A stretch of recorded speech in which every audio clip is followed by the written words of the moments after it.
The man crouched uneasily against the wall, while a monster glided past in the room.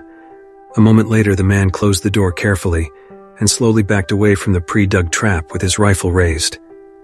As the monster came out, the man leaned back and herded it into the trap. Then he loaded his gun and shot it again. The story begins in 1917 at a German and British war. There were gas bombs exploding in the air. The soldiers held their noses and mouths tightly, but they still couldn't avoid being injured by the gas, and the field hospital was filled with patients and blood.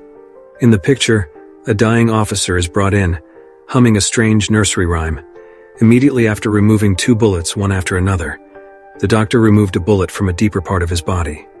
Experience had taught him that this bullet was not from the German side. In his dying state, the scene changed back to 35 years ago, when a boy, Edward, and his sister Charlotte were born into a wealthy family. And their mother, Isabel, had always been a woman of beauty and quality. But her husband, Seamus, was a ruthless landlord in the area. One day, a group of gypsies passed by to make camp and rest. Among them was a witch, who gave 30 silver coins to her companion to make a set of silver teeth. Her companion took them, broke the skeleton, made a base for the mouth, and in no time the teeth were fused and finished. When it was dark, the witch placed the teeth on the altar and recited an incantation. The main purpose of the witch's visit with her people was to claim the land that was rightfully theirs. But several peaceful negotiations had failed, so Seamus decided to find a group of mercenaries to take care of them and end the problem. The next morning, Seamus and his men showed up near the gypsy encampment, killed them, and burned all their wagons and belongings. Before long, the encampment was in ruins. The witch and her friend did not escape, but were brought back alive. On the table was the witch's silver tooth, and the witch mumbled something, but their leader didn't understand a word. The next moment, her companion was forced to put on clothes. Then his hands and feet were cut off, and he was hung like a scarecrow, while the witch was pushed into a pit and buried alive in the ground. Before dying, the witch held a box with a silver tooth in it and uttered a curse. Soon after the incident, the witch's curse began to be fulfilled. Charlotte, the daughter of the owner of the house, dreamed that she went to where the scarecrow was, and in a trance saw the scene where the witch was buried. She could not resist digging a hole, and soon she woke up. The same thing also happened to his brother Edward. He had the same dream. He dug up canines under a scarecrow, and even saw a witch flying towards him in the distance. But this was just the beginning of the curse, and there were many other children who had the same nightmares as them. That day, Timmy, an older boy, arranged a visit to the scarecrow. Under Charlotte's provocation, Timmy dug into the ground where there was a silver tooth. The next moment, Timmy puts the tooth in place uncontrollably. The children scatter in terror, while Edward is attacked by Timmy. Charlotte ran home to call for help. When Edward is rescued, he is already dying. Meanwhile, Seamus calls the best doctor in town and comes to treat him. The town doctor examines Edward and says that he has been bitten by a wild animal and the wound is infected, but he will be fine after treatment. After the doctor left, Charlotte didn't tell him the truth because she had sworn an oath.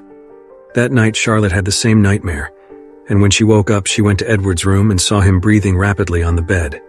She tries to lift the covers to see his condition and sees roots starting to tie him up. When Seamus arrives, Edward has already disappeared. Afterward, he called the entire town to search, including Timmy, the boy who had bitten Edward. Charlotte still said nothing, but held on to her father's arm. The group had searched around the place, but they couldn't find him. When they returned, her mother could only cry so much that she couldn't eat anything. On the other hand, a man from a nearby town, John, who was interested in the case, claimed to be a pathologist. When he learns about the disappearance of Seamus's son, he is told that it may have something to do with gypsies. The next day, the housemaid takes Charlotte to church to pray for her brother. Timmy happened to be standing there too. The maid, not realizing it, took Charlotte aside and asked her what happened. According to him, he didn't remember anything about the day after he pulled out his canine tooth. Then Charlotte said with tears in her eyes that Timmy had bitten Edward with a canine tooth. Timmy was in utter disbelief and looked down and read the classic dialogue from the Bible where Judas had betrayed Jesus and was given 30 pieces of silver. In addition, Timmy said that he saw a burning fire in his dream. Now the tooth was hidden by Timmy in the church. As he spoke, the maid came and interrupted.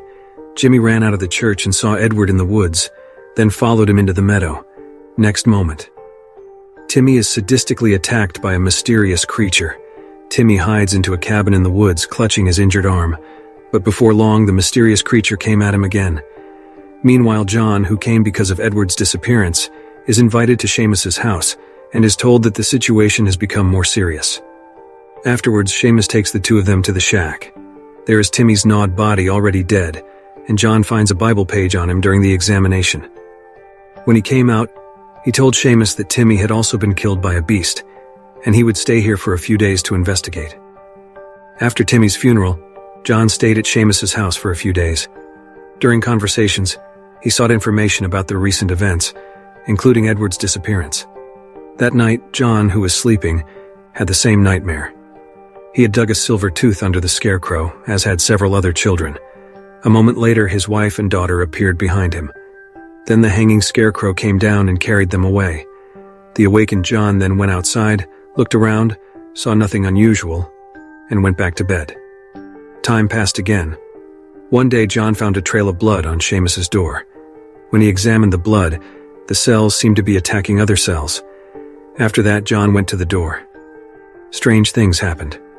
John heard a strange noise and went to the door and saw the monster. He called Seamus and took out the gun, but found nothing and only a few scratch marks. John thought that it was time. He told Seamus to call a meeting of the village chiefs to discuss the plan to catch the beast, and in his opinion, the biting beast was probably a wolf. But until the beast was caught, he advised everyone to hide in their homes and close the doors and windows. But there were always some people who wouldn't listen. The next morning, 3 people came to the garden saying that they would leave as soon as the work was done. Before the work was done, they were attacked by monsters, and in the end, 2 people died, and only 1 woman survived. When John and the others found out, it was too late. According to the woman's testimony, the one attacking was a dragon. When John and the others arrived at the woman's house, she disappeared, and it seemed like she jumped out of the window. This was a very serious matter now. John told the village chief to gather all the villagers into the church and organize armed protection. On the other hand, the village woman ran into the forest, and vines grew on her body, and she roared in pain. In the end, she was wrapped by the vines and died. Under Seamus's orders, all the villagers gathered at the church. The next day, went into the forest alone. Armed to the teeth, he set traps and filled holes with sharpened bamboo. He did this because not long ago his wife and daughter died in the same accident. He vowed to catch the monster and find out what it had to do with the gypsies. After a break, the monster took the bait. John raised his rifle and aimed it at the cabin door. When he manages to push the monster away, John reloads and shoots the monster. By nightfall, John took the monster to a warehouse and split open its stomach in front of everyone.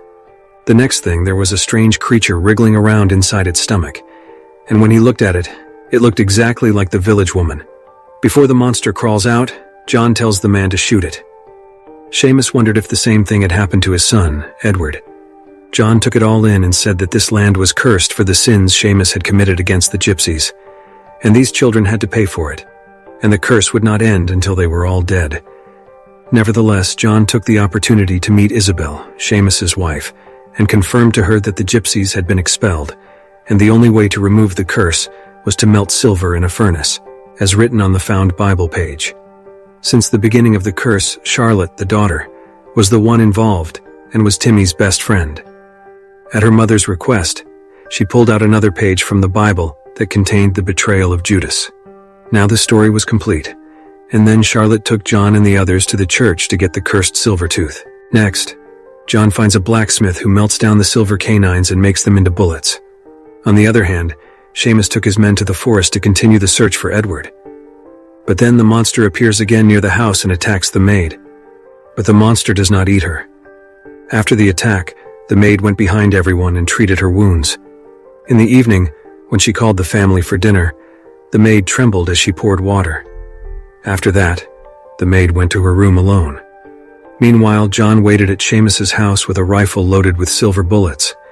He was going to shoot the cursed silver bullets into the monster's body. Meanwhile, John sees the blood-stained bedsheet and rushes back to the house, but sees that everyone is there. By nightfall, vines grow behind the body of the maid. At the same time, Seamus hears a noise in the upstairs room and goes inside. But as he enters the room, he is attacked by the maid, who is now turned into a monster. The falling candles set the curtains on fire. Fortunately, Seamus has a rifle with him. When John heard the gunshot, Seamus was not there. Then John went downstairs and looked for Isabel. Isabel told him that Seamus had just left. John told Isabel to take Charlotte and hide, while he took the rifle and looked for Seamus. John finds Seamus, and he tells him the monster he killed was his maid, not Edward, but he has now been bitten. To prevent himself from becoming a monster, Seamus burns himself on the spot. On the other hand, Isabel, who is still in the house, is just about to take her daughter away when she sees the monster coming up the stairs. The two of them immediately hid in a nearby room, where they saw the rifle left by John. When the monster was out of sight, Isabel rushed downstairs with her daughter and met John. The whole house was on fire. John had to get them to the church as soon as possible. It was the only safe place. On the way to the church, the monster had followed them. John told the mother and daughter to lie down. A few seconds later, the monster appeared, and when the monster saw John raise his gun, the monster retreated, because John had silver bullets. Seizing the opportunity, they finally made it to the church. John told everyone that they had to wait here for one night, and tomorrow was the perfect time to finish off the monster. Afterwards, when everyone was resting, Isabel heard Edward's screams, so she opened the church door, ignoring everyone. But she didn't see her son, and instantly the monster entered and killed the villagers inside. It was too hard for John to shoot because there were many villagers around, and the monster was too fast to aim. After that, Isabel shouted to stop it. Isabel blocked John. John was forced to shoot at the monster and also hit Isabel. There was Edward's body inside the monster, and Isabel hugged Edward for the last time, and Edward woke up. After that, Edward and Charlotte lived with John until they grew up. And after 35 years, finally Edward died in the war, and John died in old age. And the movie ends.